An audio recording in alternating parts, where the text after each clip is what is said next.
beberapa hari ke belakang ada diskusi tentang orang-orang soleh berdoa sudah luar biasa saat ini, siang malam gak berhenti agar orang-orang yang zalim dimusnahkan oleh Allah, tapi sampai detik ini orang yang zalim ada dalam kemenangan.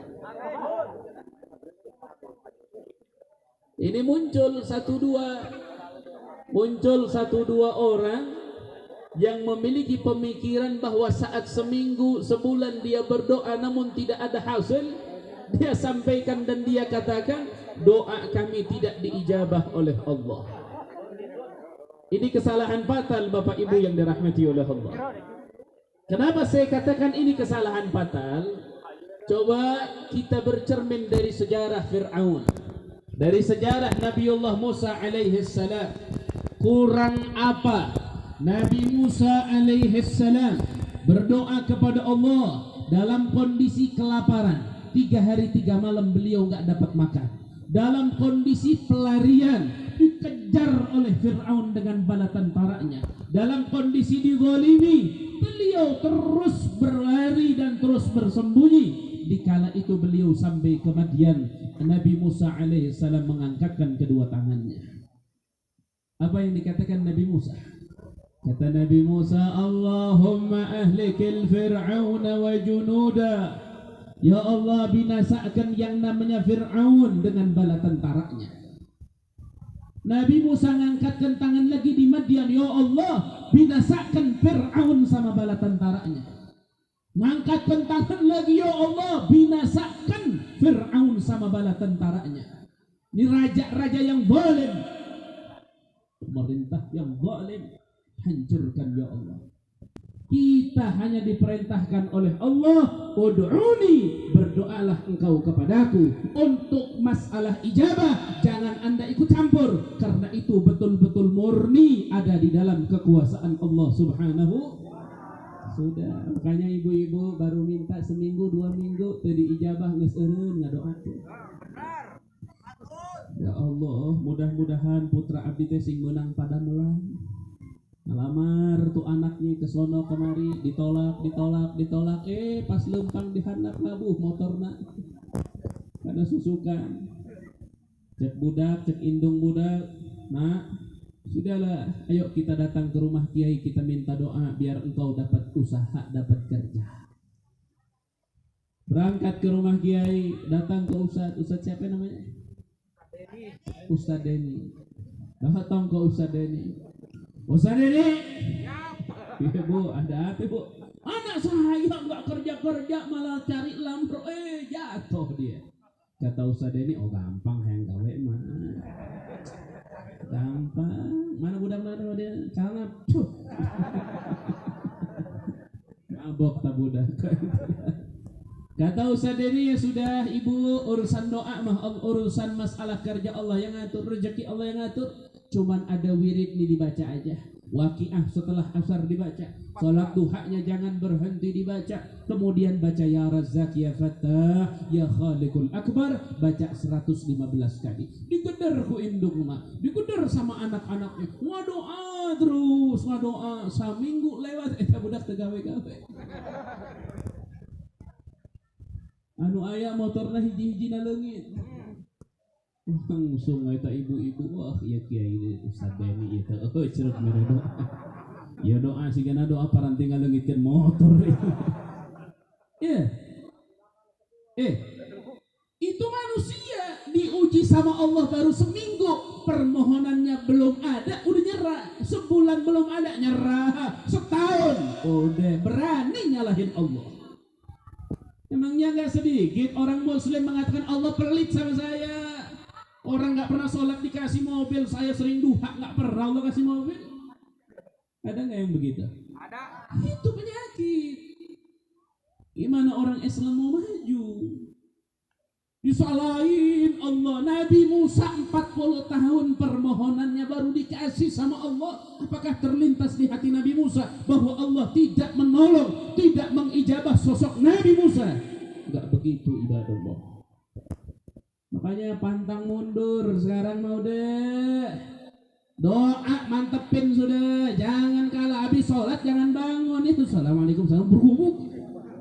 Loh kenapa ngomong begitu? Oh Nabi yang bilang, kata Nabi mantara kawir dan bahwa kirdun, orang yang ninggalin wirid selepas sholat etate mas kira disebut monyet ngadat ari wirid tadi atuh pun kumaha deui meureun.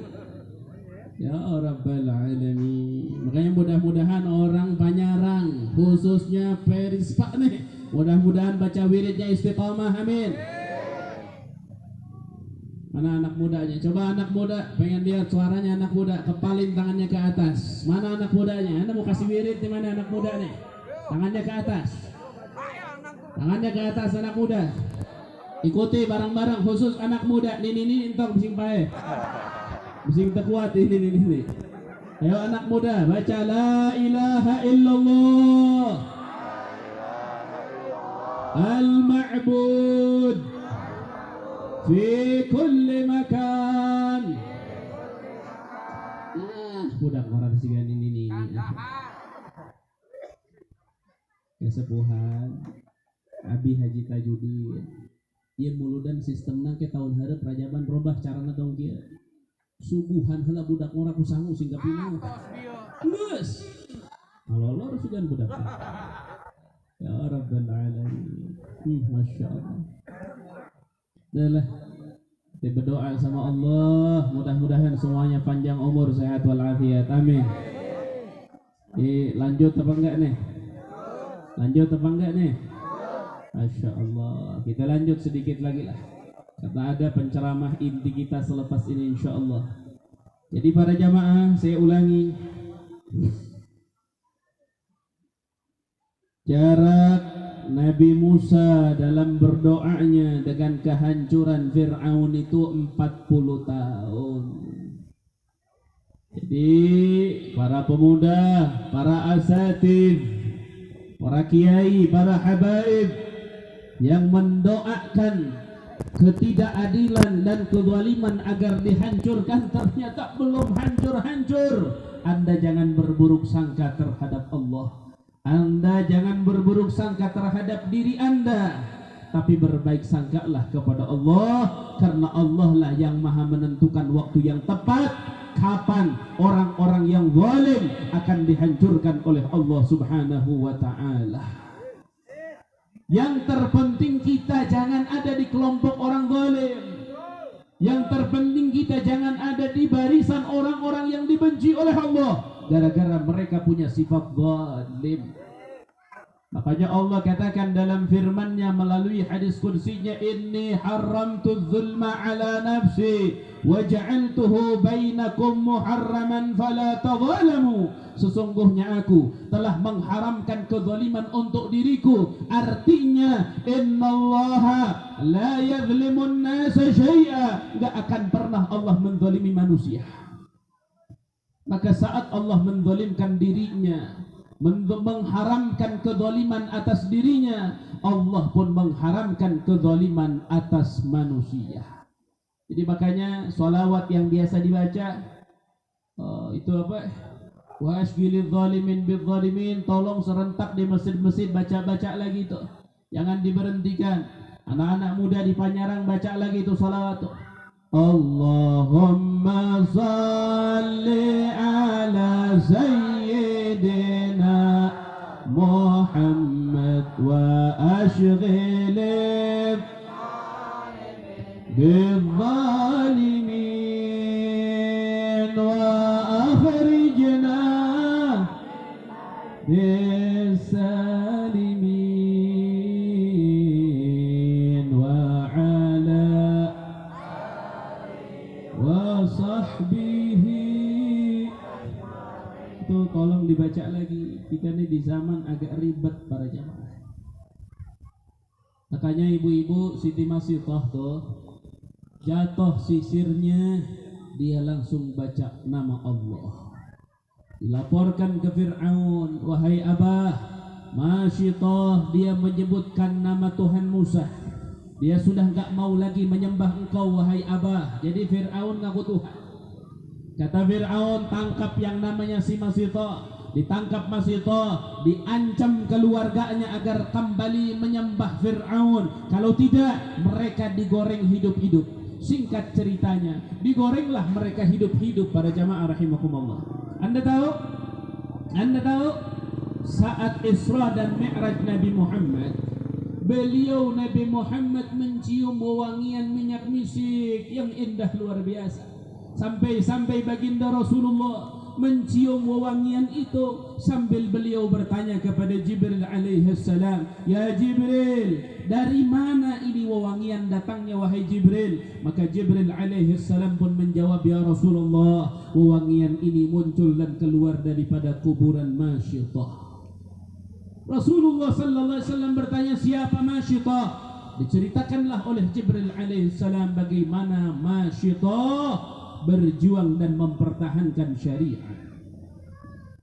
Anda para jamaah harus tahu, dari cerita ini ulama ahli hadis itu sudah sepakat, orang kalau memegang kuat syariat Allah, sekalipun tangannya terbakar, dia adalah orang-orang yang mulia di sisi Allah Subhanahu wa taala. Jangan salah. Sedangkan kita tahu bersama-sama kata Nabi Muhammad sallallahu alaihi wasallam, beliau sampaikan, "Al-qabid 'ala ad-din fi akhir az-zaman kal-qabid 'ala al-jamrah." Orang memegang syariat di akhir zaman seperti memegang bara api, ibadallah. Kalau dipegang kita kepanasan, kebakar. Kalau dilepas kita keluar daripada agama. Itu perumpamaan sulitnya orang-orang di akhir zaman memegang syariat Allah. Buktinya sekarang budak-budak santri mau rondok di pondok, ngaji awamil di paroyo. Padahal sia moal arasub sorga lamun eueuh budak santri. Betul? Jangan gegabah. Jangan gegabah para jamaah rahimakumullah. Jangan gegabah.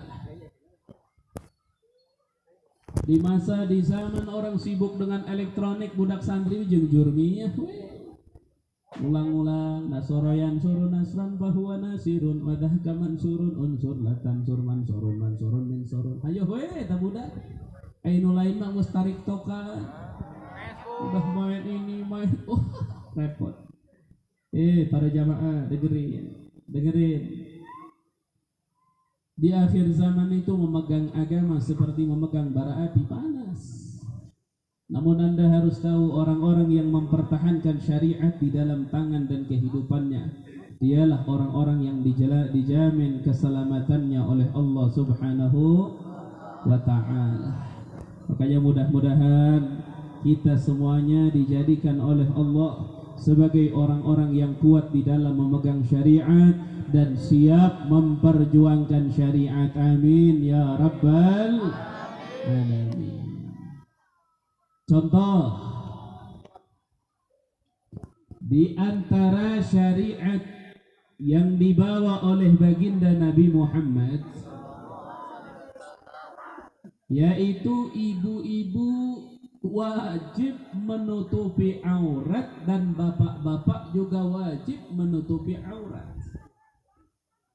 Ini kenyataannya di zaman sekarang aurat itu dibuka lebar-lebar, luas-luas, sehingga mohon maaf, perkataan guru-guru kita di zaman dulu akan ada suatu masa paha ayam lebih mahal daripada paha manusia terbukti. Mereka bukan orang sembarangan. Ajengan kita bagaimana, Mama ajengan Syatibi, bagaimana Mama ajengan Ciharas Asmamat Izzuddin, bagaimana ajengan-ajengan kita, mereka ceritakan itu semua kepada kita. Dan ternyata kita membuktikannya. Makanya para jamaah mohon maaf, jangan sesekali ada syariat Allah sekecil apapun Anda sepelekan. Jangan. Kalau sudah syariat Allah disepelekan, maka jangan pernah Anda menyesal kalau Anda menjadi manusia yang akan dihinakan oleh Allah. Contoh.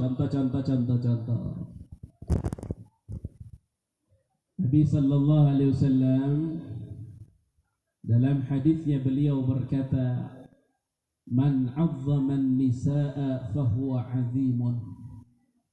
Laki-laki yang memuliakan perempuan, dia adalah laki-laki yang mulia di sisi Allah. wa man ahana an-nisaa fahuwa laimun.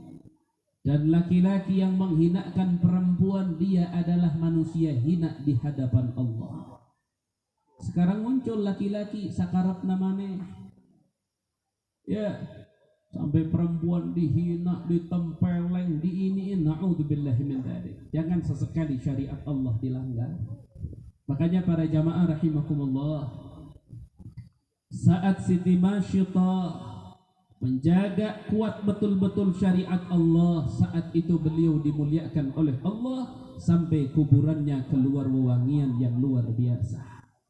Makanya mudah-mudahan dengan kita ikut serta menjalankan daripada syariat Allah, semoga Allah menjadikan kuburan kita taman-taman surganya. Amin. Keluar wewangian dari kuburan kita, amin ya rabbal alamin. Jadi saya mau sampaikan yang terakhir, Isra dan Mi'raj Nabi Muhammad ini terjadi bukan begitu saja tanpa ada sebab.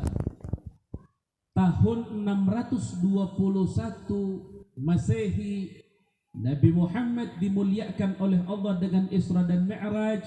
Ini kemuliaan didapatkan bukan cuma-cuma begitu saja. Setelah melewati batasan-batasan tingkat ujian yang luar biasa. Bagaimana sosok Nabi Muhammad ditinggalkan oleh orang-orang yang berjuang di jalan Allah.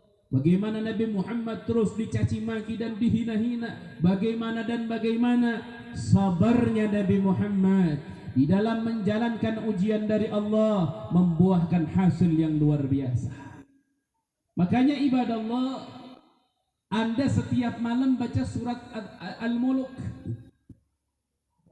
Di surat Al-Mulk udah begitu jelas di awal disampaikan, Tabarakalladzi biyadihil mulku wa huwa ala kulli syai'in qadir, alladzi khalaqal mauta wal hayata liyabluwakum ayyukum ahsanu amala.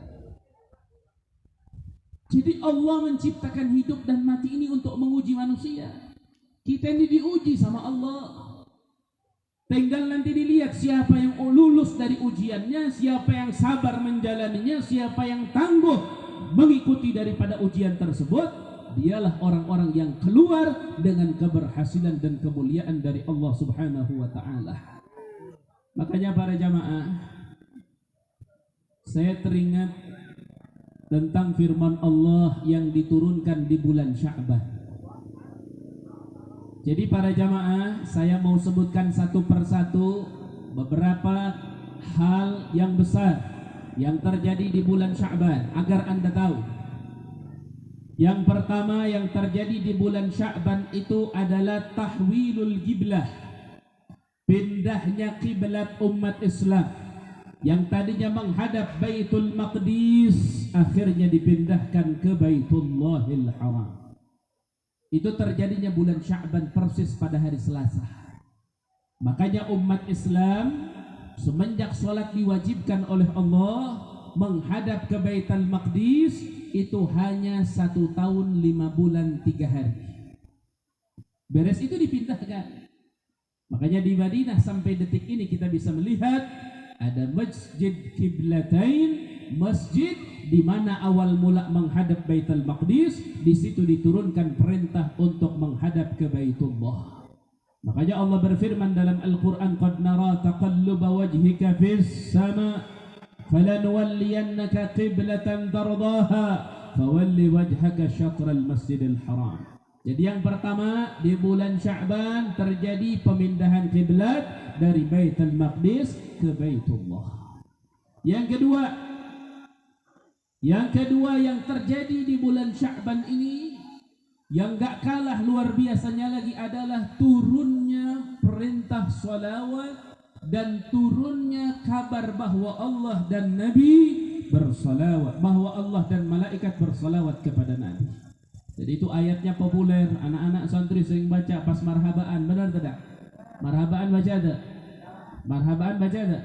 Innallaha wa malaikatahu yusalluna 'alan nabi ya ayyuhalladzina amanu sallu 'alaihi wa sallimu. Itu turunnya bulan Sya'ban para jamaah. Makanya kita populer dari ajengan-ajengan kita as-salihin, dari kiai-kiai kita al-muttaqin. Mereka sampaikan bulan Sya'ban adalah bulan salawat kepada Nabi, karena di bulan Sya'ban diturunkan perintah salawat. Makanya tadi Ustadz Deni di akhir ceramah beliau membaca salawat, Anda jangan salah. Beliau mengamalkan daripada perintah Nabi Muhammad SAW agar di bulan Sya'ban memperbanyak baca salat.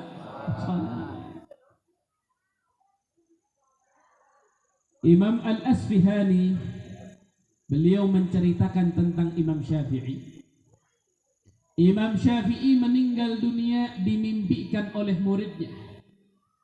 Saat dimimpikan oleh muridnya, Imam Syafi'i ditanya, Imam Syafi'i, bagaimana keadaan kau di barzakh saat ini wahai Imam? Imam Syafi'i menjawab, Bapak Ibu yang dirahmati oleh Allah, wahai muridku, alhamdulillah, aku saat ini berada dalam kenikmatan yang luar biasa. Murid Imam Syafi'i bertanya, wahai Imam Syafi'i, dengan sebab apa engkau diampuni oleh Allah? Engkau diberi nikmat oleh Allah sampai engkau ada di dalam kenikmatan yang luar biasa. Dengan sebab apa wahai Imam Syafi'i?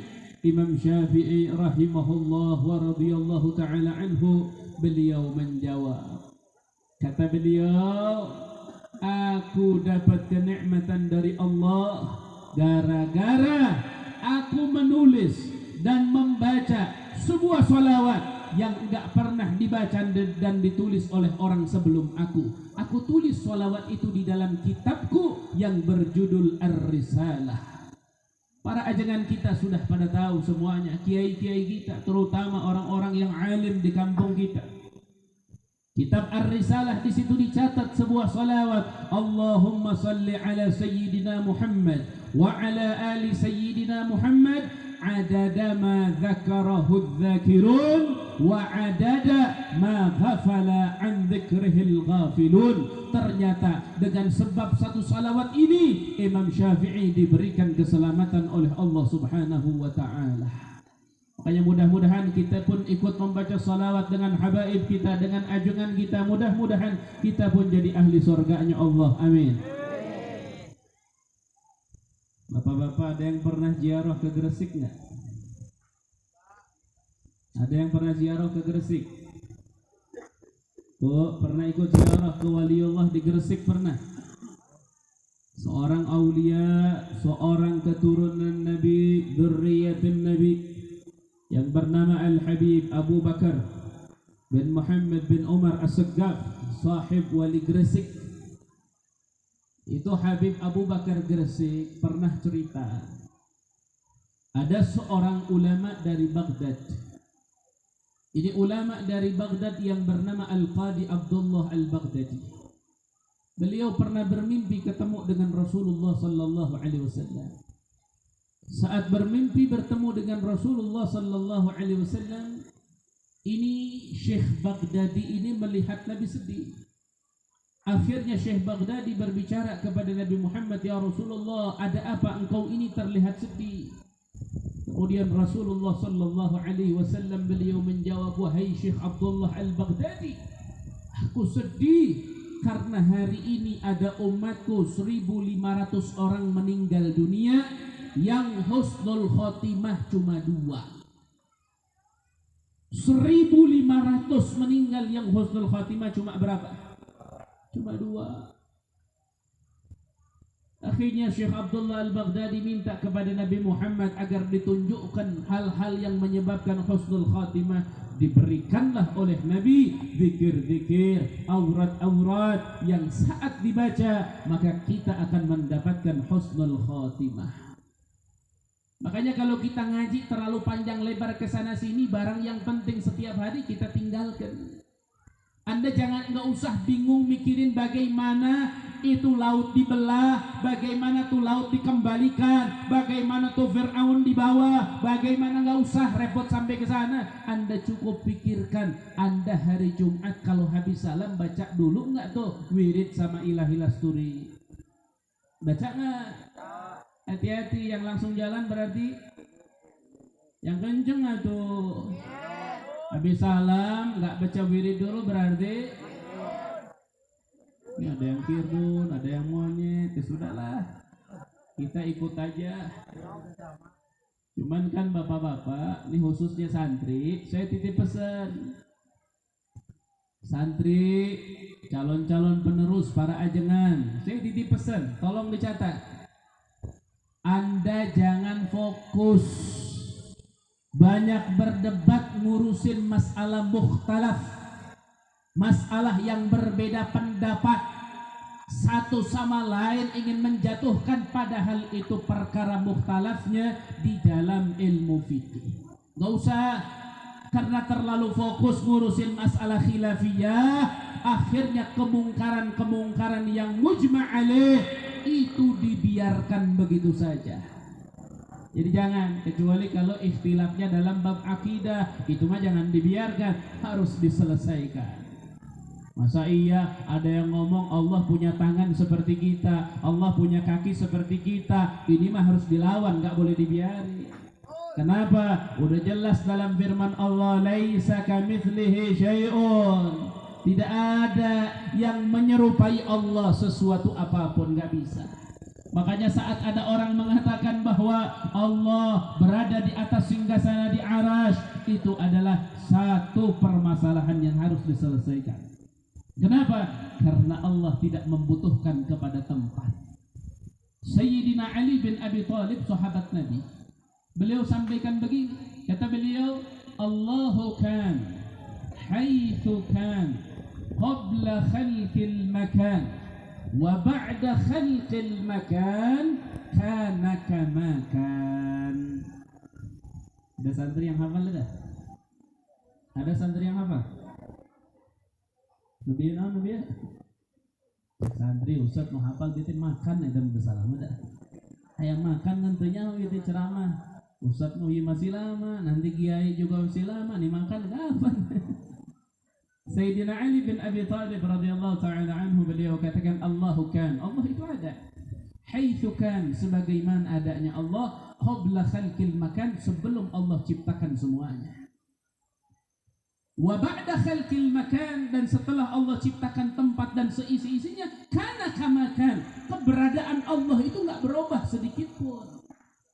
Jadi kalau orang bertanya di mana Allah, maka kita tanya balik. Kenapa tanya balik? Di mana itu ciptaan Allah sebelum Allah menciptakan di mana? Allah di mana? Jadi bingung. Kenapa? Karena Allah tidak membutuhkan kepada Sekarang adik-adik, isma. Atas, bawah, kanan, kiri, depan, belakang, ciptaan Allah bukan? Ciptaan Allah. Sebelum Allah menciptakan itu semua, Allah di mana? Gak bisa di mana karena ciptaan Allah. Nah, keberadaan Allah sebelum menciptakan tempat itu tidak berubah keberadaannya setelah Allah menciptakan tempat. Makanya para jamaah yang dirahmati oleh Allah Subhanahu wa taala, Anda harus berbangga diri dengan adanya para ulama-ulama kita, para guru-guru kita. Baik tadi Ustaz Deni yang sudah menyampaikan, ataupun nanti beliau yang ditunggu-tunggu yang sudah datang. Jangan Anda sepelekan. Mereka adalah orang-orang yang dipilih oleh Allah Subhanahu wa taala untuk membawa sebagian cahaya daripada cahayanya Nabi Muhammad sallallahu alaihi wasallam. Kok Ustaz bisa berani ngomong begitu? Kok bisa berani ngomong begitu? Saya berani mengatakan itu karena Allah menyatakan dalam firman-Nya, wallahu akhrajakum min butuni ummahatikum la ta'lamuna syai'a. Allah mengeluarkan kalian semua dari rahim ibunda kalian. Kalian enggak tahu apa-apa. Boro-boro fa'il, boro-boro fi'il madhi, fi'il mudhari, fi'il amr, boro-boro warna koneng gitu nya. Oh ibu-ibu tuh, makanya ibu-ibu saya berdoa ibu-ibu cepetan yang banyak anaknya ya. Saya pulang dari sini biar hamil lagi semua.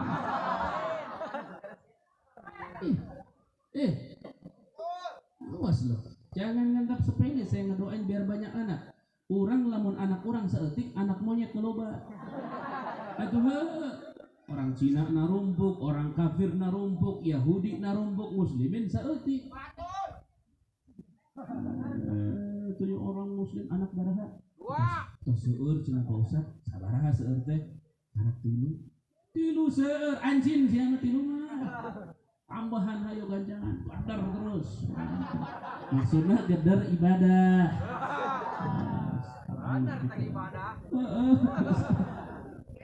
Tuh, ibu-ibu di atas, ya balik di dia, awas ya. Salaki nitip tuh. Ya, ayo banyakin anak dah. Aranakan deh lah. Lain lagi hidup sudah. Jadi saya titip pesan sudah. Jadi semuanya ini nih, mereka dulu nih ajengan yang diundang. Beliau lahir nggak tahu, mubtada, khobar nggak tahu. Sekarang beliau tahu. Kenapa kok bisa tahu? Allah memilihnya. Karena tidak sedikit orang yang menuntut ilmu namun keluar dari pesantren ternyata dia tidak bisa memanfaatkan ilmunya. Padahal begitu banyak hafalannya namun adabnya kurang. Ternyata ada orang-orang yang dipilih manfaat ilmunya. Itu dari siapa manfaat ilmu? Itu dari Allah Subhanahu wa ta'ala. Makanya para jamaah, malam nisfu Sya'ban sebentar lagi saya dititip pesan. Hidupkan malam nisfu Sya'ban. Allah Subhanahu wa ta'ala berfirman, "Likulli ajalin kitab, yamhullahu ma yasha' wa yuthbit wa 'indahu ummul kitab." Dalam surat Ar-Ra'd di situ sudah disampaikan bagaimana Allah Subhanahu wa taala menyatakan bahwa Allah menetapkan kembali sebagian ketetapan bagi makhluknya dan menghapus sebagian ketetapan dari kitabnya. Itu terjadi kapan? Malam nisfu Sya'ban. Maka saat kejadian itu terjadi, mintalah yang terbaik kepada Allah agar ketetapan di masa yang akan datang, ketetapan kita baik dan terbaik menurut Allah dan Rasulnya. Kalau memang kita pendek umur, mudah-mudahan biar panjang umur. Kita minta sama Allah. Makanya ulama kita ngedidik kita baca surat Yasin 3 kali. Itu jangan disepelekan. Baca doa nisfu Sya'ban, Allahumma ya dzal manni wa la yumannu alaih sampai akhir. Itu jangan disepelekan. Itu bukan barang kebetulan. Itu hasil ijtihad para ulama yang patut diacungi jempol dan wajib kita mempertahankan sampai ajal datang kepada kita. Muncul orang Wahabi, haram cenage ngahirupkeun malam nisfu Sya'ban. Teu meunang ngahirupkeun malam nisfu Sya'ban. Bid'ah ngahirupkeun malam nisfu Sya'ban. Dijawab ku urang nu bid'ah mah sia. Atuh dah hirup ngaji tiba baheula nepi ka ayeuna can hatam-hatam. Pur hatamna naon ngabid'ahkeun batur. Iraha coba ngadeng Wahabi hafal Alfiyah iraha. Boro-boro arek ngapalkeun kalamuna. Apalna kudu hiji bid'ah dolalah masih pokokna mah anu tawasul ahli neraka. Bahasana ai si goblok teu ngaji manehanana. Eta Wahabi lamun gering mangkat ka mana? Si Wahabi lamun gering mangkat ka mana? Ka rumah sakit ai nu nyageurkeun saha? Kunaon datang ka manusia? Eta teh pelantara ngaranna, eta teh tawasul ngaranna. Ayo mah gering atuh Allah geus jelas na Al-Qur'an cek Allah wa idza maridtu fa huwa yashfin. Lamun aya nu gering Allah nu nyageurkeun. Hei Wahabi, lamun gering tong datang ka dokter, datang ka Allah. Teu Allah nu nyageurkeun, tapi buktina datang ka mana? Datang ka mana? Rumah sakit Allah apa jelema nu ngobaran di dinya? Jelema nu nyageurkeun saha? Allah. Berarti jelema tawasul lain, pelantaraan lain. Pelantara supaya menang cager ti Allah. Ya bapak-bapak, ayo nu nanya ke abdi. Ayo yang sedih ada ngaji teh. Kita yang geus sebenarnya itu yang baru berbalik. Jadi geus nu terakhir lah ya ubar. Yang santri ciadat ubar. Ropok kuntu ya ubarna. Masya Allah. Ngomong Sunda nih hebat sudah. Bahasa Sunda bahasa paling ajib lah geus lah. Ya. Jadi bapak-bapak, ada orang nanya ke saya, Ustaz Muhyidd, saya kalau sakit kepala minum Paramek nggak sembuh-sembuh. Saya bilang, ente sudah minumna Paramek, harusnya minumna obat di Allah. Cager, Paramek mah lain ti Allah di manusia. Kepancana para meke meureun anu nyieun teh manusia teh dituna ka Allah. Tah, lamun ente kos kitu kudu ngareungeuk lalakon Nabi Musa alaihi salam. Ya bapak-bapak nu nyeri huntu ya dengikeun. Jadi Nabi Musa alaihi salam pernah sakit gigi. Pas sakit gigi gerung-gerungan cok urang mah apa namanya? Ngaharuru. Mohon maaf, saya orang Sunda asli tapi jarang di Sunda teh. Ngaharuru. Hai hurung mah seuneu Din? Ngaharurung. Udah dicontohin sama kasepuhan. Berkah kita ngaji nih. Jadi Nabi Musa ngaharurung. Aduh. Lagi ngerasain sakit gigi, Nabi Musa ngangkat tangan. Ya Allah, cek Allah, naon Musa. Tunjukkan nyeri huntuk pi obateunana di mana. Cek Nabi Musa, cek Allah Musa, pi obateunana keluar. Di luar aya tangkal, aya daun-daunna petik getahna teuneun kana huntu maneh. Meureun cek urang ayeuna mah daun jarak. Tuh, Nabi Musa parentah Allah, keluar beliau ambil tuh daun, dipetik, diteteskeun. Sembuh giginya. Wah, Nabi Musa diusapan mah cager ya, cager Nabi Musa alaihissalam. Udah cager, tahun hareup kambuh deui. Nabi Musa tuh, karena Nabi juga sakit, tapi sakit yang ringan-ringan. Barang tahun depan kerasa lagi tuh sakit gigi, Nabi Musa nggak ngomong apa-apa, langsung keluar metik daun, metik. Malah tambah sakit, malah tambah parah, ngaharurung apa? Ngaharurung deh, gitu. Akhirnya Nabi Musa, para jamaah tahu ngomong apa sama Allah? Ya Allah, tahun lalu saya pakai daun itu persis 100% daun sembuh, kok sekarang enggak ya Allah, ada apa? Kata Allah subhanahu wa ta'ala, Musa, tahun lalu engkau ingat dulu ke saya baru ke daun. Tahun sekarang kamu langsung ke mana? Ke daun. Jadi ambil tuh sembuh dari daun. Memang sembuh dari siapa? Allah. Makanya bapak-bapak lamun riet ingat paramek apa ingat Allah? Lamun ingat paramek mau cager-cager. Da Allah dipohokeun. Ingatlah ke Allah. Ya Allah dia, mudah-mudahan ya aya pi ubareunana ya Allah, mudah-mudahan. Paramek apa bintang 7. Kemana ya Allah? Makanya ibu-ibu ya pulang dari acara, ibu-ibu pusing minta ke Allah, ya Allah tunjukkan pi ubareunana. Suami nanya, Bu, lihat mau hayang naon? Hayang dikompres.